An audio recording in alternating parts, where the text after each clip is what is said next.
오늘 우리에게 주시는 하나님 말씀은 시편 92편 7절에서 9절입니다. 함께 읽겠습니다. 시작. 악인들은 풀같이 자라고 악을 행하는 자들은 다 흥왕할지라도 영원히 멸망하리이다. 여호와여, 주는 영원토록 지존하시니이다. 여호와여, 주의 원수들은 패망하리이다. 정녕 주의 원수들은 패망하리니 죄악을 행하는 자들은 다 흩어지리이다. 아멘. 아멘. 살다 보면 선하게 살아가고 예수 믿으며 살아가는 사람들은 참 편안한 인생이 열리면 좋겠고, 예수 믿지 아니하고 악한 인생 속에 죄 지으며 살아가는 자들은 그러지 않았으면 좋겠는 것이 어찌 보면 인간의 연약한 마음일지도 모르겠습니다. 그런데 그와 반대로 악하게 사는 사람들의 승승장구를 목격할 때도 있습니다. 악한 자들은 패망해야 되는데 참 못되게 살아가고 세상의 법도 지키지 않고 하나님의 법도 지키지 않고 아무것도 지키지 않으면서 나쁜 모습 가지고 살아가는 그 사람들은 패망해야 되는데 계속 승승장구하니 속이 뒤집힐 것 같은 기분이 들 때도 있습니다. 하나님을 믿으니 원수를 사랑해야 되고 나쁜 짓 하는 사람들도 사랑해야 되고 그들의 번성과 승승장구도 그래 너그럽게 받아줄 수 있어야 하는 것을 우리는 머리로는 알지만 알기만 하는 지식일 뿐이지 실제로 그렇게 살아가는 것은 너무 쉽지 않은 인생의 모습입니다. 그럼 믿지 않는 사람들의 경우는 이렇게 말하죠. 야, 귀신은 뭐하나 저 인간 안 잡아가고 그런 말할 때 있죠. 근데 믿는 사람들도 그 주체가 귀신에서 하나님으로만 바뀔 뿐이지 하나님 뭐 하시나 저 사람 벌하지 않으시고 이런 생각을 하게 될 때가 있다는 말입니다. 오늘 본문은 분명히 말씀합니다. 7절을 보시면요. 함께 읽겠습니다. 시작. 악인들은 풀같이 자라고 악을 행하는 자들은 다 흥왕할지라도 영원히 멸망하리이다. 아멘. 악인들은 무엇같이 자라요? 풀같이 자란다 그래요. 풀같이 자란다. 무슨 말입니까? 이 며칠만이라도 이 어스틴에 비가 내리기라도 하면 여러분 사시는 집 마당에 잔디 어떻게 됩니까? 엄청 무성해지죠. 비만 며칠 동안 와도 잔디가 엄청 무성해집니다. 쑥쑥 자라 있어요. 풀은 참 잘도 자랍니다. 그런데 이 풀이 잘 자란다고 하여서 그 뿌리도 깊게 뿌리를 내리는가? 뿌리는 깊지 않아요. 위에 보이는 겉모습만 위로 무럭무럭 자랄 뿐이죠. 위로만 무럭무럭 자라니 눈에는 성장한 것처럼 보이고 위로만 무럭무럭 자라니 우리 눈에는 그가 성공한 것처럼 보입니다. 그러나 뿌리가 깊지 않기 때문에 조금이라도 물이 모자라고 가뭄이 찾아와서 빛이 없으면 결국은 금방 시들어버리는 것이 풀이죠. 악인들이 잘 되고 악인들의 길이 참 저렇게 못되게 살아간데도 잘 풀린다라고 하는 것도요, 여러분 동일한 의미입니다. 뿌리가 깊지 않아요. 눈으로 볼 때는 야 저렇게 잘 될까? 저렇게 지금 잘 나갈 수가 있을까? 잘 풀릴 수가 있을까? 저렇게 나쁘게 사는데도 어떻게 저렇게 살아갈까? 우리는 그렇게 눈으로 그의 성공을 바라볼 수 있을지 모르지만 결국 그가 가지고 있는 성공의 뿌리가 깊지 않다는 것입니다. 하나님이라고 하는 뿌리가 그들에게는 존재하지 않기 때문에 성공이 지속적일 수가 없습니다. 피는 것도 금방 피어나나 지는 것도 금방 집니다.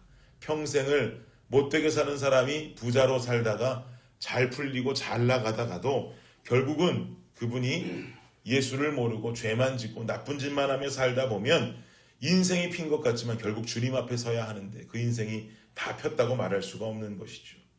그러기에 하나님이 그들을 왜 벌하시지 않는가? 하나님은 왜 그들에게 복을 허락하시는가 하는 원망의 마음이 우리 안에 살아있을 필요가 하등에 아무 이유도 없는 것입니다. 오히려 하나님이라고 하는 뿌리가 상실된 상태로 성장하는 그분의 모습을 보면서 그들이 하나님을 알 수 있기를 위해서 우리는 기도해주고 긍휼의 마음을 품어야 하는 것, 이것이 더 우선되어져야 하는 그리스도인들의 마음가짐이다라고 확신합니다. 그래서 7절 말미에 이렇게 설명하는 것이죠. 악을 행하는 자들은 다 흥왕할지라도 영원히 멸망할 것이다. 라고 말씀하는 것입니다. 그러니 우리가 누군가의 흥왕함을 바라보면서 그의 악함이 눈에 보인다면 부러워할 필요도 없고 그를 정죄할 필요도 없다라는 것을 여러분 앞에 예수 그리스도의 이름으로 축복합니다. 그런데 이어지는 8절도 한번 보세요. 8절입니다. 시작. 여호와여 주는 영원토록 지존하시니이다. 하나님은 영원토록 지존하신 전능자이신 것을 믿는 여러분 되시기를 축원합니다. 그럼 지존하신 주님께서 악한 자들은 결국은 패망하게 하신다 하셨는데 주를 믿고 정말 주님의 법대로 따라가는 선한 자들에게는 어떤 보응을 하시는지 한번 보시길 원합니다. 12절입니다. 12절 시작. 의인은 종려나무같이 번성하며 레바논의 백향목같이 성장하리로다. 아멘. 의인은 종려나무같이 번성할 것이다. 이 말씀의 의미가 뭘까요? 종려나무는요, 척박한 환경 속에서도 잘 살아갑니다. 사막과 같은 뜨거운 기후 속에서도 잘 살 수 있는 나무가 종려나무입니다. 심지어 물이 부족해도 살아남는 나무가 바로 종려나무입니다. 그런데 의인이 이런 종려나무와 같이 번성하더라는 거예요. 상황이 힘들어도 무너지지 않는 믿음을 가진 채로 우리가 삶을 살아갈 수 있는 믿음이 생긴다는 거죠. 또 다른 종려나무의 특징이 무엇이냐? 종려나무는 계속해서 열매를 맺는 나무입니다. 종려나무는 열매를 지속적으로 맺습니다.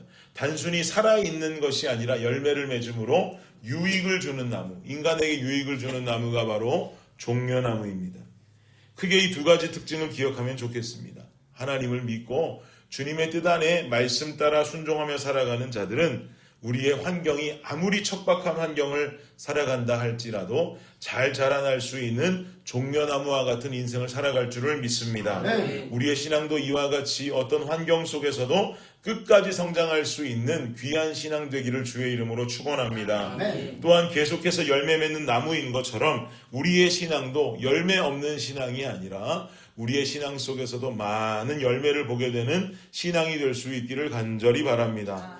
악인의 성공은 뿌리 없는 풀처럼 언제 시들지 모르는 기쁨이요 성공일지 모르지만 의인은 하나님을 믿는 믿음으로 어떤 환경 속에서든 성장하고 계속해서 끊임없이 열매를 맺는 신앙의 사람으로 쓰임받는다는 것을 믿는 여러분 되시기를 축원합니다.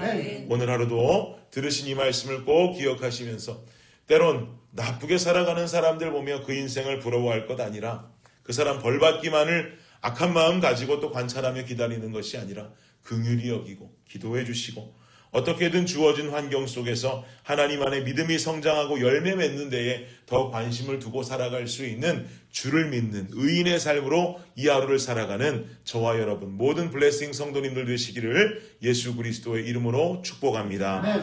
기도하겠습니다.